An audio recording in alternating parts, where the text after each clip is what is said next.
दिक्कत यही है कि आर्मी सारा काम करती है मुल्क की हिफाजत के अलावा। बिजनेस करवा लीजिए, साबुन बनवा लीजिए, रियल एस्टेट के काम करवा लीजिए, पाकिस्तान क्रिकेट टीम को ट्रेन करवा दीजिए, तो वही हाल होता है मारिया इकबाल कि ना आप जंगे मैदान में टिक पाते हैं, ना खेल के मैदान पर टिक पाते हैं। बैट बॉल ठीक से खेलते नहीं है, चल देते हैं बैकआउट खेलने। कोई बात ये है कि प्रोटेस्ट तो बनता है, वो तो इजाजत थी हमें, ठीक है, मगर आपने जो अगली कहानी अपने मीडिया से बना ली है, एक प्रोपेगेंडा पाकिस्तान के खिलाफ तैयार कर लिया है, वो तो आपने करना ही करना है, चाहे उसका प्रूफ आपके पास कोई हो कि नहीं होगा। आप कहानी बना लेंगे अपने ऑडियंस को सुनाने के लिए कि यहाँ से ये कहानी आ गई, वहां से वो कहानी आ गई। प्रोटेस्ट तक तो बात ठीक थी, फिर उसके बाद आपने ये जो लेटर वाली कहानी, फिर मिलियन वाली कहानी, भाई वो अभी जो थी वो पता नहीं कहां से चली होगी कहानी, वो मेरा ख्याल है कोई लेटर भी नहीं पहुंचा होगा, वो लेटर आप तक पहले पहुंच गया, ठीक है, पैसों की बात भी आप तक पहुंच गई। अब पाकिस्तान क्यों अपनी सेल्फ रिस्पेक्ट के ऊपर कॉम्प्रोमाइज करेगा? क्यों प्रोटेस्ट करना इजाजत नहीं है? सलाम दुआ करने में तो क्या मोदी जी की इज्जत कम हो जाती है? अपने मोदी जी की आप इज्जत कम करवा रहे हैं पूरी दुनिया में, हमें तो कोई फर्क नहीं पड़ा है, वो फर्क तो आपको पड़ा है। तो बात यही है कि हमें क्या फर्क पड़ा? क्रिकेट के साथ ना आपको नहीं मारिया इकबाल, हमें क्या फर्क पड़ा? हमें भी कुछ फर्क नहीं पड़ा। अच्छा, क्रिकेट के साथ तहजीब सीखना भी आपके लिए बहुत जरूरी हो गया, ये तो पता चल गया कि मैंडेटरी है आपके लिए। नहीं, हम क्यों दुआ सलाम करें? सुनिए मारिया इकबाल, एक बहुत सीरियस नोट, फ्रैंकली आप समझिए, भारत पाकिस्तान के बीच हालात ऐसे नहीं है कि दुआ सलाम होगी। लेकिन एक चीज में एक्सप्रेशंस आलिया शाह आपके देख रहा था कि जब कह रही थी कि लेटर की बातचीत आपकी, आप बड़े आश्चर्यचकित होकर देख रही थी कि अरे ये क्या बोल रही है मारिया इकबाल। जी, इसकी वजह ये है कि ये जो लेटर की बात है, ये पाकिस्तान के पत्रकार जो कि स्पोर्ट्स को रिपोर्ट करते हैं वही बता रहे हैं। उन्हीं की तरफ से कहा गया है कि रात गए, और पाकिस्तान के मीडिया में भी ये पब्लिश हुआ है कि एक और खत लिखा गया, अपनी सी कोशिश की गई, इसमें कोई बुरी बात नहीं। अगर वो कोशिश कर रहे थे तो इसमें अगर लेटर लिख दिया, और इससे पहले भी उन्होंने कई एक लेटर लिखे हैं, तो इसमें बेइज्जती की कोई बात नहीं है। मुझे तो ये समझ में नहीं आ रही कि क्या आप किसी वलीमे में गए थे, आप किसी बारात में गए थे, किसी की बारात में गए थे शेरवानी पहन के कि आपने मुसाफा जरूर करना था, भाई आपने शेक हैंड, मुझे ये क्यों आप शेक हैंड के पीछे पड़ गए हैं? सबीन शाहबाज, ये वाकई जो बात आलिया पूछ रही है कि वलीमे में गए थे, क्या गए थे, हैंडशेक नहीं हुआ, इसको इतना दिल पर ले लिया, फिर वही बात आ जाती है, अरे बैट बॉल खेलने गए थे, खेल लेते ढंग से, वही खेल लेते। आपने कहा कि जी कंगली फौज है, कंगली फौज से ज्यादा क्या कर सकती थी, और इस फौज से हिफाजत के अलावा बाकी सब करा लो। मोहतरम, मैं आपको जवाब दूंगी कि 9-10 मई की जंग में जो कुछ हुआ, मेरा ख्याल है उसके बाद आप हमारी फौज को एटलीस्ट कंगला नहीं कह सकते। और हमारी फौज, अगर आप साबुन करवा लें, आप जो मर्जी कारोबार उनसे करवा लें, लेकिन मुल्क की हिफाजत कैसे करते हैं कि पाकिस्तानी फौज से बेहतर कोई नहीं जानता। अब आते हैं हम सियासत की तरफ। आप लोगों ने बात की, आपने एक बात कही ना, पहली बात की मैंने आपकी फौज को कंगला फौज नहीं कहा था, मैंने कहा था आपके बोर्ड को कंगला बोर्ड। फौज ही तो आपके पास, आपके पूरे मुल्क में फौज के पास ही पैसा है जो भी है, तो उसको कंगला कैसे बोलेंगे? मैंने ये कहा था कि आप साबुन बनवा लेते हैं, आप रियल एस्टेट के काम करवा लेते हैं, आप क्रिकेट टीम को ट्रेन करवा लेते हैं, और आपकी फौज आपके मुल्क की कितनी हिफाजत करती है मैडम। सन 71 में ग्लोब पर एक नया देश उभर गया था, बांग्लादेश नाम से, तो मत सिखाइए, पूरी दुनिया जानती है कि आपकी फौज कितनी हिफाजत करती है आपके मुल्क की। हम क्रिकेट पर बात कर रहे हैं, यहाँ पर कुछ सहाफियों ने जो है वो बात की है लेटर के हवाले से। लेटर की गर्दिश जरूर है, लेकिन वो किसी ऑथेंटिक सहाफी ने रिपोर्ट नहीं किया। दूसरा, 15-17 मिलियन की आप लोग बात कर रहे हैं, कहीं पर भी ये 15 या 17 मिलियन वाले लेटर की बात नहीं हो रही। देखिए, एहतजाज रिकॉर्ड कराना हमारा हक है, क्रिकेट के कुछ नॉर्म्स हैं, कुछ असूल हैं, उसको तमाम लोग फॉलो करते हैं, भारत भी उसको फॉलो करते हैं, हम भी फॉलो करते हैं। पाकिस्तान ने कभी भी क्रिकेट में सियासत को, या कभी भी भारत को क्रिकेट के नाम पर हमने टॉन्ट नहीं किया। देखिए, हिंदुस्तान के चैनल में जो भी एंकर होते हैं ना, वो थोड़ी सी तैयारी के साथ बैठते हैं। आरजू और आलिया, अगर मैं गलत कहूं तो आप लोग मुझे टोक दीजिएगा बीच में। इमरान खान नाम के क्रिकेटर याद है जिनको आपने जेल में डाल रखा हुआ है? वसीम अकरम याद है? क्या ये कहते थे भारत के सामने जब होते थे तो जो बॉल आती थी और मारते थे, जैसे लगता था कि कश्मीर सामने है, जिहाद लड़ रहे हैं। मैं गलत कह रहा हूं क्या? क्रिकेट के मैदान पर कश्मीर कौन लेकर आया, और किसने जो है वो कश्मीर को क्रिकेट के मैदान में जगह दी? आपने एक बात की, उसका पहले जवाब सुन लीजिए। आपने कहा वसीम अकरम जेल में है, वसीम अकरम आज तक जेल में नहीं गए। वसीम अकरम ने इमरान खान को बोला मैंने, और वो आपने वसीम अकरम का नाम लिया था, आपका मतलब लेकिन इमरान खान को कहा जेल में? वसीम अकरम साहब का नाम आपने लिया था। बहरहाल नहीं, इमरान खान जेल में है। इमरान खान पर जो केसेस चल रहे हैं वो बाय लॉ चल रहे हैं, उन पर केसेस की इन्वेस्टिगेशन चल रही है, ट्रायल उनका चल रहा है। With in next 6 month 1 year Imran Khan hopefully के रिहा हो जाएंगे। लेकिन अगेन यही है कि सियासत और क्रिकेट जो है ये दोनों मेरा ख्याल है कि बहुत मुख्तलिफ चीजें हैं। अच्छा ठीक आरजू, आपने बात की, मैं अभी हिंदुस्तान के पैनलिस्ट बस 1 मिनट और वेट कर लें। आरजू जो मैंने कोट किया वो गलत कोट किया?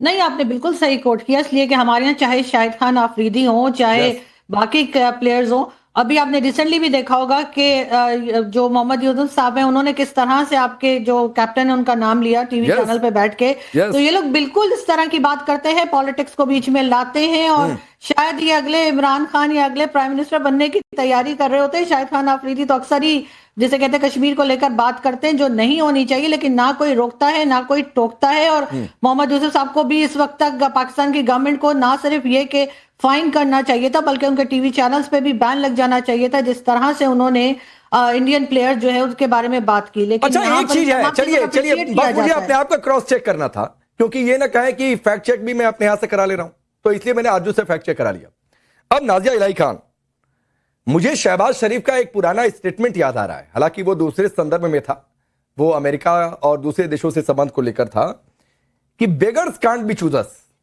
तो यही तो कल भी हो गया कि बेगर्स कांट बी चूजर्स।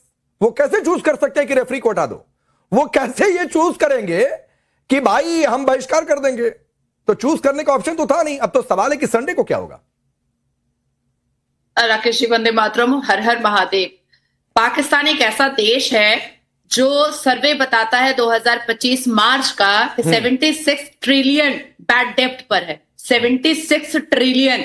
और अपने देश से इन्होंने कर्ज लेकर के रखा हुआ है और अपने पोर्ट को और अपनी चीजों को बेच करके रखा हुआ है, जिसमें 56 ट्रिलियन इनको जमा करना है। देखिए, पाकिस्तान के क्रिकेट के पूरे टोली का जो हिजाब उतारा है वो दानिश कनेरिया ने आराम से उतार दिया था। किस तरीके से ये लोग प्ले ग्राउंड को जिहाद का मैदान बनाते हैं, किस तरीके से ये लोग प्ले ग्राउंड को दावत इस्लाम का मैदान बनाते हैं, ये आप 25 साल से उठा करके देखिएगा और 2025 अभी तक देखिएगा, तो ये लोग प्ले ग्राउंड पर खेलने कभी नहीं जाते हैं, खेलने नहीं जाते हैं। इनको हैंडशेक करने का इतना रोना है जैसे लग रहा था कि ईद की नमाज पढ़ने गए थे तो मुसाफा करना ही था इनको। वैसे भी भारत बराबरी वालों से हैंडशेक करता है, ये मदरसा छाप और जिहाद छाप से ये हम लोग हैंडशेक नहीं करते हैं। अब आती है दूसरी बात कि हैंडशेक उनसे किया जाता है जो पढ़े लिखे होते हैं, जो मदरसा छाप आ जाते हैं उनसे हैंडशेक नहीं किया जाता है। तीसरी बात कि भारत से हारना तो तय ही था, क्योंकि पाकिस्तान इतने कर्जे में है कि अपने क्रिकेट प्लेयर को ये लोग 26 इंच की टीवी पर ट्रेनिंग दिलवाते हैं। राकेश जी, ये लोग ग्राउंड पर उतार करके ट्रेनिंग नहीं दिलवाते हैं। इनके यहाँ बड़ी सी एक टीवी होती है और विदेश का एक कोच इन लोगों को टीवी पर ट्रेनिंग देता है। तो जैसे ही ये लोग इतना बड़ा ग्राउंड देखते हैं तो चौंक जाते हैं, हड़बड़ा जाते हैं और डूबते को तिनका का सहारा मिल गया कि हैंडशेक किया नहीं तो हम मुंह छुपा के चले जाएंगे। ठीक है, मैं इसके आगे बढ़ता हूं और आपको और थोड़ा सा जानकारी देते हुए सबीन शहबाज, फिर मैं रोहित जी के पास जाता हूं। 1980 का दशक था, 1982 कराची में एक रिसेप्शन के दौरान इमरान खान ने कहा था, जो मैंने आपको कोट किया, और कहा क्या था कि जब जो है कश्मीर मुद्दे और क्रिकेट को उन्होंने एक तरीके से जोड़ दिया था और कहा था कि जब भी मैं मैदान पर होता हूं तो मुझे कश्मीर सामने दिख जाता है। पाकिस्तान की बहनों को आपने बैठा के रखा है अपने चैनल पर। हमारी संस्कृति और सभ्यता हमें ये सिखाती है कि दुश्मन के घर की भी महिला हो तो उसका आदर और सम्मान होना चाहिए। देखिए, मैं जो बात कहने जा रहा हूं इसका दूरगामी परिणाम दिख रहा है आज दुनिया के पैमाने पर।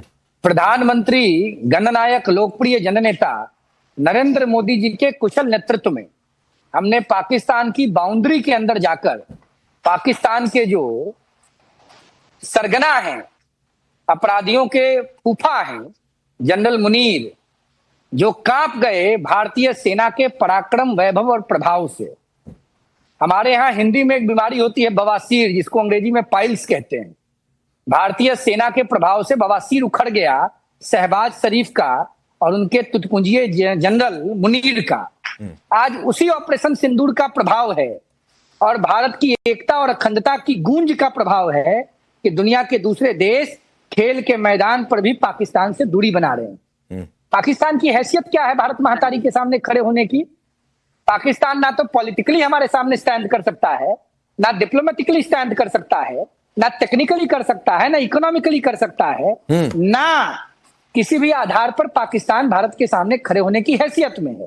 क्या बात करेगा पाकिस्तान, जिसका कण कण कर्जे में डूबा हो, जिसके नेता डर के मारे मोदी के डर से इतने कांप रहे हैं कि अपने पैसे को जहाज में लाद के लंदन और अमेरिका सेटल कर रहे हैं। ठीक है, नहीं उधर जाना भी नहीं है रोहित भाई, उधर जाना भी नहीं है मुझे। वो पाकिस्तान की क्या हालत है, नहीं हालत है, वो बात की बात है। लेकिन मारिया इकबाल आप बड़ा हम आगे हैं। हाँ। और भारत के पराक्रम का प्रभाव है। हाँ। कि शाहबाज और जनरल मुनीर तो कांप ही गया, पाकिस्तान की क्रिकेट टीम भी कांप रही है। आज थर्सडे है और आज बृहस्पतिवार है, नहीं है, कल है शुक्रवार, शुक्रवार मारिया इकबाल कल है शुक्रवार, जुमे का दिन, फिर एक दिन बाद शनिवार और उसके बाद रविवार, फिर मैच होगा, फिर हैंडशेक नहीं होगा, फिर पिटाई होगी, फिर हारेंगे, फिर बवाल होगा। जुमे से पहले हमारी ईद हो गई, क्योंकि हमारी तो इतनी ज्यादा बड़ा वेलकम हुआ सऊदी अरेबिया के अंदर। जुम्मे की नमाज में पाकिस्तानी आप भीख मांग रहे हैं नरेंद्र मोदी के सामने, छोटे-छोटे मैचेस को डिस्कस कर रहे हैं। अब दुनिया का मैच चेंज होने वाला है, पाकिस्तान को विश्व के मानचित्र पर कपवा दिया। अभी तो दुनिया का मैच चेंज होने वाला है, अभी तो सऊदी अरेबिया से मैच चेंज होगा, अमेरिका तक पहुंचेगा, भारत जिंदाबाद, Pakistan is the big hero, Shahbaz Sharif को बवासीर हो गया ना। अच्छा छोड़िए, नहीं रोहित भाई ऐसी बात नहीं, रोहित भाई रुकिए रोहित भाई रुकिए।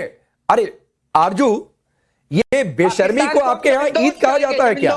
मैं ये सवाल इसलिए कर रहा हूं कि कल बैकआउट पर कलई अलग खुल गई। मैं सवाल पूछ रहा हूं कि संडे को क्या होगा, फिर हैंडशेक नहीं होगा, फिर टॉस के दौरान पर्चा देकर निकल जाएंगे, फिर हारेंगे, तो कह रही हमारी ईद हो गई।